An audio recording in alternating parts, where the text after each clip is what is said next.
Assalamu alaikum, Ahmad, and everyone else who is hearing this podcast.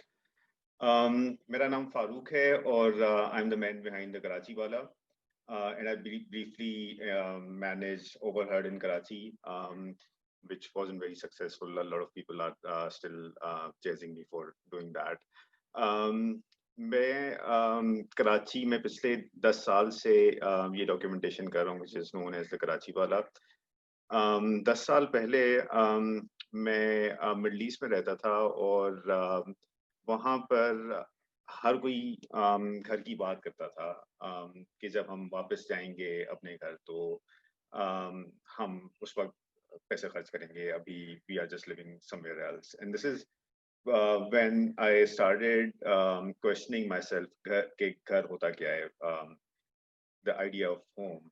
And I thought कि Karachi मेरे लिए was very different from where I was living back then, क्योंकि मैं इस शहर के बारे में भी इतना नहीं जानता था. उससे पहले मैं कराची शहर में अपना बैचलर्स करने आया था और I was born and raised in interior Sindh और I'm part of the generation जो मेरी मातृ ज़बान सिंधी है और मैं सोचता उर्दू में हूँ और मैं लिखता अंग्रेजी में हूँ. और जब मैं यहाँ बैचलर्स करने आया तो उस वक्त I couldn't make much sense of this city. और फिर जब मैं when I moved abroad और फिर and I started questioning the idea of home, तो फिर मुझे एहसास हुआ कि शायद मैंने फिर जब मैं वहाँ पे रह रहा था तो मैं उस वक्त ज़ाया किया था खासा. तो जब मुझे दोबारा वापस शहर आने का मौका मिला तो मैंने यहाँ पर I was working for a corporation और I didn't like them much. They didn't like me either. So within that uneasy relationship, मेरे पास बहुत सारा टाइम था. तो मैं कैमरा लेके निकल जाता था शहर में और मैं तस्वीरें खींचता था और उस वक्त मुझे आइडिया नहीं था कि मैं क्या करना चाह रहा हूँ. हाइंडसाइट में देखने का एक फायदा ये होता है कि डॉट्स कनेक्ट देमसेल्व्स और एक स्टोरी इमर्ज हो जाती है. तो लेकिन उस वक्त मुझे ये एहसास था कि इस शहर के बारे में मालूमात जमा करना बड़ा मुश्किल काम है. तो वो मालूमात जो है वो आर्काइव्स में होगी या किताबों में होगी which wasn't accessible to an ordinary Karachi वाला like me. तो इसलिए मैंने उसको एक ब्लॉग की शक्ल दी और उस पे उसको जमा करना शुरू किया उस इंफॉर्मेशन को. और then I came across this wonderful blog by the Delhi वाला जिसने दिल्ली की इस तरह की डॉक्यूमेंटेशन को एक स्ट्रक्चर दिया है. So I borrowed that structure from there और I think it helped me give a narrative to whatever I was doing. तो ये शुरू कर दिया और although उस वक्त भी कराची का एक सेंस बनाना बड़ा मुश्किल काम था. अभी पतरस ने ये एक वक्त में लाहौर इतना बड़ा हो जाएगा कि पंजाब उसका दारुल खिलाफा होगा. आई थिंक यही चीज़ आप कराची के बारे में भी कह सकते हैं. और दूसरा जो मुझे एहसास हुआ before I couldn't make sense of Karachi कि इस शहर में बहुत कम लोग खुश हैं. यूसुफी साहब फरमाते हैं कि अगर आप इस शहर में देखें तो आपको लाहौरी मिलेंगे जो कि हमेशा कहेंगे कि लाहौर लाहौर है और जो बलोची होंगे तो वो उन दुम्बों को याद करके रोएंगे जिनकी वो सब्जी बना के खा चुके हैं और पश्तून उन पहाड़ियों को याद करेंगे जहाँ पे कबायली जंगें लड़ी जाती हैं. और अगर बात करें दिल्ली वालों की तो वो हमेशा ये कहेंगे कि हम ये छोड़ के आए हैं. और रह गए सिंधी तो वो उस वक्त को याद करके रोते हैं जब इन चारों हजरात में से कोई भी यहाँ पे तशरीफ नहीं लाया था. तो और इस शहर का मौसम भी खासा मुश्किल है. आप दिसंबर में अगर पहली दफ़ा कराची आते हैं तो आपको एहसास होता है कि खुदाया अगर ये सर्दियाँ हैं तो गर्मी कैसी होगी. तो कुछ अर्से के बाद आपको फ़र्क समझ में आ जाता है जब आपको पता चलता है कि 30 डिग्री अगर दिसंबर में है तो सर्दियाँ हैं और अगर 30 डिग्री जून जुलाई में है तो गर्मियाँ हैं. तो शायद इन सारी वजूहात की वजह से बहुत सारे लोग नाराज़ रहते हैं. तो जब मैंने ये अब इसके अंदर अगर बात करें इंस्पिरेशन की तो सबसे पहली इंस्पिरेशन जो आपको इस शहर में नज़र कम से कम मेरे ख्याल में वो इस शहर की इमारतें थी और आर्किटेक्चर था. अक्सर बहुत सारे क्रिएटिव चीज़ें अंडरटेकिंग जो होती हैं वो एक सेंस ऑफ लॉस उसको बड़ा ड्राइव करता है। तो मुझे ये यही sense of loss I think drive कर रहा था कि इतनी खूबसूरत डिज़ाइन, उतना खूबसूरत इमारतें शहर में मौजूद हैं और जो नई कंस्ट्रक्शन हो रही है, वो is not informed by whatever the practices were before. ये कुछ तस्वीरें हैं शहर की। ये एक ज़माने में क्योंकि यहाँ पे शहर में बड़ी भीड़ होती है, तो एक तस्वीर निकालना भी बड़ा मुश्किल काम हो जाता है अगर आप अम, ट्रैफ़िक के बगैर लेना चाहते हैं। तो ये इफ्तार के टाइम की तस्वीर है। एक ज़माने में हम जाते थे अपने दोस्तों के साथ जिस शहर में इफ्तार के टाइम पे, क्योंकि वो बेस्ट टाइम होता था जब सड़कों पे बिल्कुल रश नहीं होता था। अम, तो ये सेंस ऑफ लॉस जो है वो आपको सोचने में मजबूर करता है कि व्हाट वेंट रॉन्ग, अब ऐसी इमारतें क्यों नहीं बनती। I still don't have an answer. एक वजह ये हो सकती है कि ऑब्वियसली आपको बजट कंस्ट्रेंट्स होते हैं, और दूसरी वजह शायद ये है कि आर्किटेक्ट्स ने पोइट्री पढ़ना छोड़ दी है।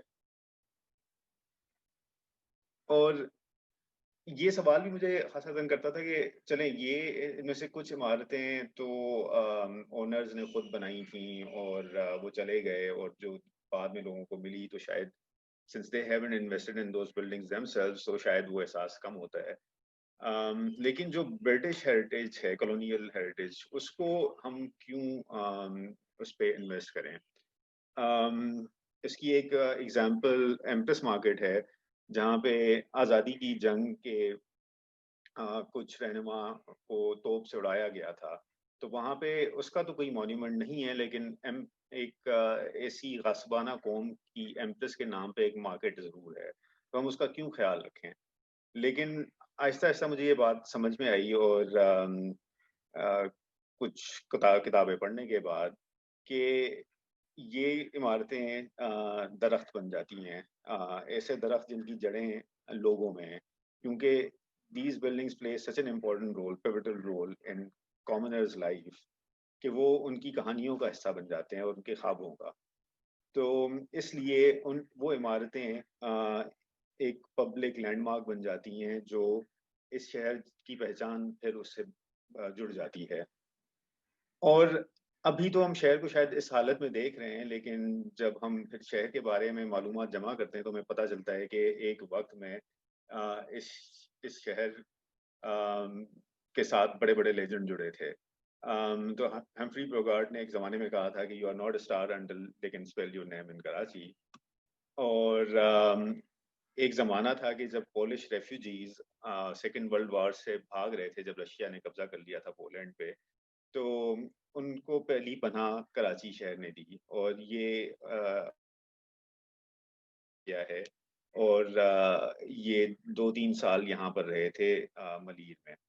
और फिर उसके बाद ये लोग वापस चले गए थे। लेकिन उसमें से कुछ लोग वापस रहे और कुछ लोग यहीं पे दफ़न हुए। उनकी यादगार एक आपको मिलेगी गोरा कब्रिस्तान के अंदर। और राइट पे आप जो फ़ोटो देख रहे हैं, ये साहब बाद में 1947 के बाद आए थे, और he is known as rocket man of Pakistan, क्योंकि इनका बड़ा किरदार रहा है एक ज़माने में। और he has defended Lahore as Pakistan air force pilot in 1965 war. And he was Polish. Zebunnisa street हम में से हर कोई वाकिफ़ होगा, इसको एल्फी के नाम से जाना जाता था। और जब ये एल्फी थी, बल्कि सॉरी, एल्फी के बाद ही की ये बात होगी, तो अपोलो 17 के खिलाफ़-ए-माँ यहाँ पर आए थे। और imagine this happening in present day Karachi. तो ये अपोलो 17 के जितने भी खिलाफ़-ए-माँ थे, वो कराची यूनिवर्सिटी में उन्होंने प्रोग्राम किए, और उन्होंने टेलीविज़न और रेडियो पे स्पीचेज़ दी। और वो आप देख सकते हैं फ़ोटोज़ में कि एक कॉमन लोगों के साथ वो कैसे घुल-मिल गए थे। अब इसकी यादगार जो है वो सिर्फ़ एक यहाँ पर मौजूद है अभी भी कराची में। ये लोग जब गए थे स्पेस में, तो चाँद पे, तो साथ में वो अपनी फ्रेंडली नेशंस के फ्लैग्स ले गए थे। और साथ में वो बहुत सारी मून रॉक्स लाए थे। तो वो जब कराची आए थे तो उन्होंने ये जो राइट पे आप स्क्रीन पे देख रहे हैं, ये इन्होंने मोमेंटो दिया था, जो कि इस वक़्त नेशनल म्यूज़ियम के अंदर मौजूद है। और इसको बहुत संभाल के रखा गया है, it's not open for public. ये ख़ास-ख़ास दिनों पे इसको एग्ज़िबिट किया जाता है। और उसके बाद 1960s की ही बात है कि जैकलीन कैनेडी कराची आई थी अयूब खान के इनविटेशन पे। और अगेन आप देख सकते हैं कि बंदर रोड की खुली सड़क पे जो है कॉन्वॉय जा रहा है, which is unthinkable in present day Karachi. और of course Beatles made a stop here, और they had a warm welcome, even though सिर्फ उनमें से पॉल मैकार्टनी एयरपोर्ट तक आए थे। एंड वी आर टोल्ड कि उन्होंने कहा था वी लाइक कराची, ये एक और अनलाइकली कराची वाला इज टी लॉरेंस, जो लॉरेंस ऑफ अरेबिया बनने के बाद उन्होंने यहाँ पर 1 साल के करीब गुजारा था। और ये ड्रिग रोड के करीब होते थे, and apparently he wasn't very happy. उसके लेटर से हमें उनके एक्सपीरियंस के बारे में पता चलता है, which wasn't really much, sadly. तो ये इन्फॉर्मेशन जब आपको मिलती है तो वो आपको सोचने पे मजबूर करती है, और कि हमारे पास क्या था और अब हम कहाँ पर हैं। और उसके बाद आपको डॉक्यूमेंटेशन की ज़रूरत महसूस होती है कि ये कहानियाँ शायद हमें बार-बार बताने की ज़रूरत है। तो ये उसके बाद मैंने ये जब ब्लॉग बनाया, और I been populating it for last 10 years, और इसमें अब 100-150 कहानियाँ मौजूद हैं जो शहर के बारे में। और इसका फ़ायदा मुझे जो हुआ, और again I had a selfish interest, मैं ये काम अपने लिए ही कर रहा था। और मेरे काम का मकसद यही था कि मैं शहर को बेहतर तरीके से समझ सकूँ। कभी-कभी होता है कि आप एक ग्लास विंडो वाले ऑफ़िस में जब 7 डेज़ अ वीक आप गुज़ारते हैं, तो आप रियलिटी से डिस्कनेक्ट हो जाते हैं। तो द कराची वाला in a way was my way of connecting back with the city. और जब मैंने ये करना शुरू किया तो मुझे बहुत सारे लोगों ने आहिस्ता-आहिस्ता अप्रोच करना शुरू किया। उसमें से बहुत सारे लोग वो थे जो किसी वक़्त में कराची में रह के गए थे। उनकी तरफ से मज़े-मज़े की रिक्वेस्ट भी आई। अम, एक खातून थी जो कि उनको 60s में उनके बैप्टिज़्म सर्टिफ़िकेट चाहिए था, और एक ऑस्ट्रेलियन था जो कि यहाँ पर 40s में रहता था, और उसको एक सदर की बेकरी का बन चाहिए था। I think Australia makes these things beautiful in their mind. Um, और इसके अलावा बहुत सारे लोगों ने मुझे रिक्वेस्ट करना शुरू की कि अगर मैं उनको टूर पे ले जा सकूं, स्पेशली जब अराउंड क्रिसमस विंटर वेकेशन में लोग वापस आते थे कराची, और 10-12 साल के बाद जब विजिट करते थे, तो मैंने उनको लेके जाना शुरू कर दिया। और कुछ जर्नलिस्ट थे उसमें। और वो खासा बिटर स्वीट उनका एक्सपीरियंस था, क्योंकि obviously they were connecting back with the city after ages, लेकिन साथ में वो डिके और उन्होंने जो शहर देखा था, उसमें एक फ़र्क आ गया था। लेकिन नॉनदलेस मेरे लिए भी ये एक वैल्यूएबल एक्सपीरियंस था, क्योंकि मैं खुद उनसे भी सीख रहा था। तो अब हम प्रेज़ेंटेशन के दूसरे पार्ट में जाते हैं, जहाँ पर मैं अपनी इस शहर के बारे में अंडरस्टैंडिंग के बारे में बात करूँगा। तो कई दफ़ा शहरों की जो कहानी होती है वो बदल जाती है किसी एक ऐसे इवेंट की वजह से जो कि वहाँ से मीलों दूर होता है। So we live in a very connected world now. लेकिन कुछ सदियाँ पहले भी बहुत सारे जो शहर की तारीख को बदल देते हैं, ऐसे इवेंट्स शायद शहर से कहीं दूर होते थे। तो केटी बंदर में बंदरगाह होती थी जो उस वक़्त इस सारे एरिया के लिए ट्रेडिंग हब थी। और उसमें दरियाए सिंध वहाँ पर गिरता था, और उसकी वजह से वो एक नेचुरल हार्बर बना हुआ था। लेकिन दरियाए सिंध साथ में रेत लाता था सैलाब के टाइम पे, और वो आहिस्ता-आहिस्ता उस रेत भरने की वजह से वो पोर्ट इनएक्सेसिबल हो गया फॉर द शिप्स। तो वहाँ के जो मर्चेंट्स थे, उन्होंने एक पार्टी भेजी जो कि सारे कोस्टल एरिया में नया पोर्ट ढूँढने के लिए। और वो पोर्ट हमें जो है कराची की शक्ल में उनको मिला। और उस वक़्त कराची में obviously there wasn't much, it was there were few fishing villages around, और उसके अलावा मनोड़ा पे एक जो है पोर्ट, कच्चा एक फोर्ट बना हुआ था। और अगर उसकी हम हिस्ट्री को देखें तो 1729 में ये पोर्ट पहली दफ़ा बना, और उसके बाद कलोड़ास ने उसको ऑक्यूपाई किया, और बाद में ये एक कॉन्फ्लिक्ट में खान ऑफ कलात को दे दिया गया। और उसके बाद जब टालटर्स ने कराची जब सिंध कॉन्कर किया तो कराची भी उसका कुछ अरसे बाद पार्ट बन गया। और उसके बाद उन्होंने मनोड़ा का फोर्ट उस वक्त कंस्ट्रक्ट किया। और ये जो फोर्ट होता था, इसके जो कराची शहर के प्रेजेंट एरियाज हैं, खारा दर और मीठा दर, वहाँ पे उनके दो दरवाजे खुलते थे। और इसी वजह से जो समंदर की तरफ दरवाज़ा खुलता था उसको खारा दर कहा जाता था, क्योंकि खारा पानी होता था, और जो दरवाज़ा लियारी की तरफ खुलता था उसको मीठा दर कहा जाता था, क्योंकि नदी का पानी मीठा होता था। और उसके अलावा कुछ शायद हालात और वाक़यात और कहीं दूर हो रहे थे। जब रशिया ने सेंट्रल एशिया पे कब्ज़ा किया, तो उसके रिस्पॉन्स में चार्ल्स नेपियर्स ने सिंध को कॉन्कर किया, और सॉरी, पहले कराची को कॉन्कर किया गया और फिर हैदराबाद की लड़ाई में सिंध को कॉन्कर किया गया। और उसके बाद जो शहर जो कि इस वक्त पुराने फोर्ट के एरिया में था, वहाँ पर further development around the fort शुरू हो गई। इसके अलावा जो हमें अर्लीस्ट रेफरेंसेस मिलते हैं उस टाइम के, वो एक सरप्राइजिंगली फ्री मैसन्स लॉज जो पहला कराची का था, और कई लोगों के इल्म में ये होगा कि फ्री मैसन लॉज जो है वो कराची प्रेस क्लब के सामने है। लेकिन एक और रेफरेंस जो उनके पुराने डॉक्यूमेंट्स में मिलता है, कि मनोड़ा के एक स्कूल के अंदर एक रूम होता था जहाँ पे फ्री मैसन्स मिलते थे बैक इन 18 अर्ली 18 सेंचुरी और मिड 18 सेंचुरी। और अब वहां पर वो स्कूल कन्वर्ट कर दिया गया था बाद में एक चर्च में। तो ये उस चर्च की प्रेजेंट डे फोटो है इन मनोरा।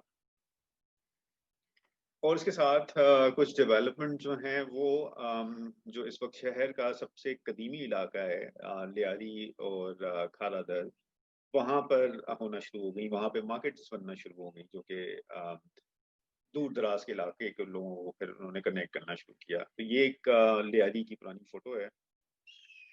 साथ में वो मार्केट्स बन रही थी और पोर्ट बाद साथ में डेवलप होना शुरू हो गया। तो उस टाइम की जो एक लैंडमार्क कंस्ट्रक्शन है, इट्स कॉल्ड म्यूल्स मेंशन, और ये अगर आपके माड़ी जाएं तो आपके बाएं हाथ पे आएगी। और this was designed by Moses Somake, who was one of two architects जिन्होंने शहर को बहुत खूबसूरत बिल्डिंगें दी हैं। और ही वाज एन इराकी जू who later migrated to England. तो अब जब हमारे पास पोर्ट बन गया, पोर्ट पे कैपेसिटी आ गई, तो इस वक्त पंजाब के अंदर जितनी भी क्रॉप्स होती थी उसको कनेक्ट किया गया तो Karachi port via steam flotilla. ये एक कंपनी बनी थी जिसने जो via via Indus river goods को ट्रांसफर करती थी और कोटरी तक लाती थी। और कोटरी और कराची के बीच में पहला हमारा रेलवे लाइन बिछाई गई। तो this gave Karachi a lot of importance, और इसी वक्त कॉमर्स डेवलप होना शुरू हुई और बहुत सारे लोग they started migrating to Karachi. ये इसकी एक ब्रीफ टाइमलाइन है। तो और इसके अंदर बीच में एक और इवेंट हुआ था which was American civil war in 1860s, जिसकी वजह से कॉटन पे डिपेंडेंस। तो मैनचेस्टर और लिवरपूल में जो कॉटन फैक्ट्रीज के लिए कॉटन जो है वो इंडिया से आना शुरू हो गई, और साथ में पंजाब से वीट भी via Indus flotilla Karachi port लाया गया। और इन सारी चीज़ों की वजह से एक्सपोनेंशियली पोर्ट की कैपेसिटी भी बढ़ी और साथ में शहर में इंफ्रास्ट्रक्चर भी डेवलप होना शुरू हुआ। और उसके बाद जब सखर बैराज बनी तो जो एरिगेटेबल एरिया था वो बढ़ता गया। तो ये जितनी भी हम कहानियाँ जितने भी ये लैंडमार्क्स देखते हैं, इसमें से कुछ सर्वाइव किए हुए हैं till present day, which will give you an idea कि शहर की तारीख 200-250 साल पुरानी है। लेकिन इस शहर में बहुत सारी और कहानियाँ भी हैं और बहुत सारे लेजेंड्स हैं, जो इससे कहीं ज़्यादा कदीम हैं। तो अगर आप कराची शहर में बीच की तरफ जा रहे हो, तो आपको गुलबई चौक से गुज़रना पड़ेगा। और गुलबई चौक पे अक्सर ट्रैफिक इतना शदीद होता है कि आपको दाएँ-बाएँ देखने की फुर्सत नहीं मिलती। लेकिन अगर आप कभी यहाँ पे स्टॉप करें तो यू विल नोटिस कि यहाँ पे कुछ कब्रें हैं, और ये कब्रें according to the legend Moriro Mir Bahar के भाइयों की हैं। और ये लेजेंड जो है ये कई सदियाँ पुराना है, 11th और 12th if I am not wrong. और ये एक फिशिंग विलेज में 6-7 भाई होते थे, और मोदीरो जो है ही वाज द स्मार्टेस्ट, लेकिन ही वाज हैंडीकैप्ड। तो उसके जब सारे भाई फिशिंग करने जाते थे तो वो घर पे ही रहता था, और एक दिन पता ये चला कि उसके भाइयों को एक अम, बड़े मगरमच्छ या व्हेल मछली ने निगल लिया है। अब वो जब भाई वापस नहीं आए तो मोदीरो ने अम, अपने मोहल्ले के लोगों के साथ मिलके एक केज बनाया, जिसके अंदर उसने अपने बैठने की जगह बनाई, और उसके अंदर नुकीले पॉइंटर्स थे। और फिर वो जब बन गया तो उसको वो कश्ती में ले गए और उसको पानी में नीचे छोड़ा गया, जहाँ पे उसके भाई डिसअपियर हुए थे। और जो मॉन्स्टर था, वेदर इट वाज मगरमच्छ और व्हेल मछली, उसने मरीजों को निगलने की कोशिश की, तो इस कोशिश में वो हलाक हो गई। और उसके बाद बाकी लोगों ने जब उसको ऊपर निकाला, और उस मॉन्स्टर के पेट के अंदर से मरीजों के भाइयों के बाकियात मिले, तो उनको यहाँ पे लाके दफन किया गया था। मोरिरो का लेजेंड अभी भी कराची के फिशिंग विलेजेस में सेलिब्रेट किया जाता है, और शाह अब्दुल लतीफ की एक एपिक कहानी भी इसके ऊपर है। उसके अलावा एक और कदीमी लैंडमार्क शहर का, जो कि इस वक्त it's right in centre of Clifton, जो महादेव मंदिर के नाम से जाना जाता है। तो according to the legend, Ram और सीता यहाँ पर हिंगलाज यात्रा पे आए थे, और हिंगलाज यात्रा करने से पहले उन्होंने महादेव मंदिर में हाजिरी दी, और उसके बाद वो एक रात रामबाग में ठहरे थे, जिसको अब आराम बाग के नाम से जाना जाता है, और फिर वो हिंगलाज यात्रा पे गए। और यहाँ पर करीब ही समंदर में ओयस्टर रॉक्स भी हैं, जिनको उस वक्त राम का झरोखा कहा जाता था इसी निस्बत से। तो ये मंदिर जो है, अगर ये लेजेंड हटा भी दिया जाए तो इट्स अ नेचुरल वंडर, ये केव के अंदर है। और अब्दुल्ला शाह गाजी का मज़ार भी यहाँ से ज़्यादा दूर नहीं है, जो कि आई थिंक यही पहाड़ी सिलसिला होगा जिसकी वो चोटी पर है। ये ओयस्टर रॉक्स हैं जो कि अब राम के जो कि राम के झरोखे के नाम से जाने जाते थे। और राइट पे आपको अम, आराम बाग की मस्जिद नजर आएगी, और इसको राम बाग के नाम से जाना जाता था, और इसमें बहुत सारे प्लेस किए जाते थे हिंदू फेस्टिवल्स के दौरान। और अगेन अब्दुल्ला शाह गाजी का लेजेंड भी कई सदियां पुराना है। और ये अगेन डिपेंडिंग के आप किसको बिलीव करेंगे, तो वो आपको डिफरेंट नैरेटिव्स मिलेंगे।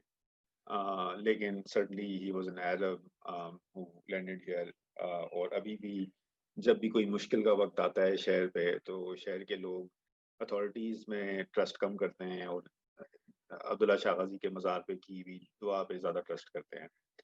और ये 2012 के ज़माने की तस्वीर है। उस वक्त यहाँ पर बम धमाका हुआ था, तो उसके बाद ये सिक्योरिटी बैरियर्स पहली दफ़ा लगे थे। उस वक्त हमें लगता था कि शायद सिर्फ यही एक बड़ा मसला है हमारे लिए, लेकिन अब आप इसको देखें तो मज़ार की शक्ल भी बदल चुकी है।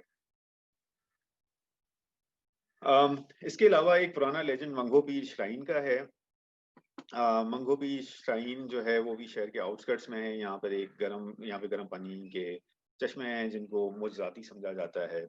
और यहाँ पर सबसे इंटरेस्टिंग चीज़ मगरमच्छ हैं जो कि अकॉर्डिंग टू द लेजेंड अम, अम, मंगोबी के बुजुर्ग के जुएं हुआ करती थी। और अगेन यहाँ पर आप देखेंगे कि ये जो दरगाह से जुड़े लोग हैं, जब वो उनको खाना देने जाते हैं तो वो उनको कुछ नहीं कहते ये सारे मगरमच्छ। अच्छा, अब अगर शहर की इसके बारे में बात की जाए, इसके मसलों की, तो उसके मसलों में एक चीज़ अ, मिक्स के चेंज होने का भी इसमें बड़ा कंट्रीब्यूशन है।